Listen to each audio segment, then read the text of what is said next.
ঘটনাটা হয়েছে, আমি আজকে সোনামুড়া থেকে আগরতলা যাইতে আছি রাবার নিয়ে।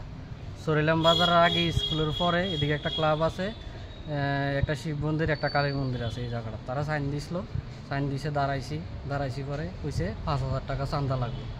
আমি কইছি 5,000 টাকা তো চাঁদা দিতাম পারতাম না। এটা কইছি পরে আমার একটা সোয়ার দিছে, সোয়ার দেওয়া নেই। আমি কইছি আমি চাঁদা দিতাম পারতাম না, মাইরেও খাইতাম পারতাম না, আমি যাইগা। আমি গাড়িটা টান দেওয়া নেই, একজন লোক গাড়ির উপর উঠতে গেছে। উঠতে যাওয়ানোর পরে কি হ্যাঁ কেমনে নামছে না কি করছে হে আমি আর জানি না। তারপরে দেয়া দুইটা বাইক ধরে আইসা আমারে, ধরে আইয়া আপনার নৌকা ঘাটের আগে আইয়া আমার গাড়ির সামনে দিয়া বাইকটা ফাতাইলা করে দিছে। দিয়া একজন বাইক থেকে নামছে, নামিয়া সামনে এই জায়গাটাতে উঠছে, উঠটা আমার গ্লাসটা ভাঙিয়ে দিছে। আমি আবার গাড়ি টান দিয়ে বাইকে আইয়া পড়ছি, আইয়া ডাইরেক্ট থানার দিকে গেছি। তখন আমি লিখিত অভিযোগ করতে আসি। কি নাম তোমার? আমার নাম হুসেন মিয়া। হ্যাঁ, হুসেন মিয়া। কি এটা কোন ক্লাব আছে? কোন ক্লাব আমি জানি না। এটা কি এর চাঁদার লেগে আটকাইছে? দুর্গাপূজা চাঁদা কইছে। দুর্গাপূজার চাঁদা।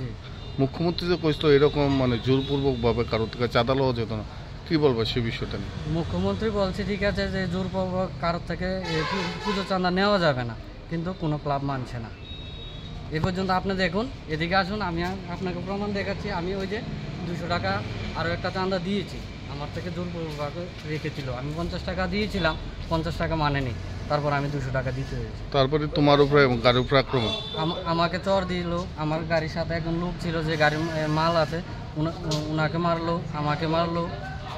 আমি বাঁচতে গিয়ে থানাতে এসে আশ্রয় নিলাম।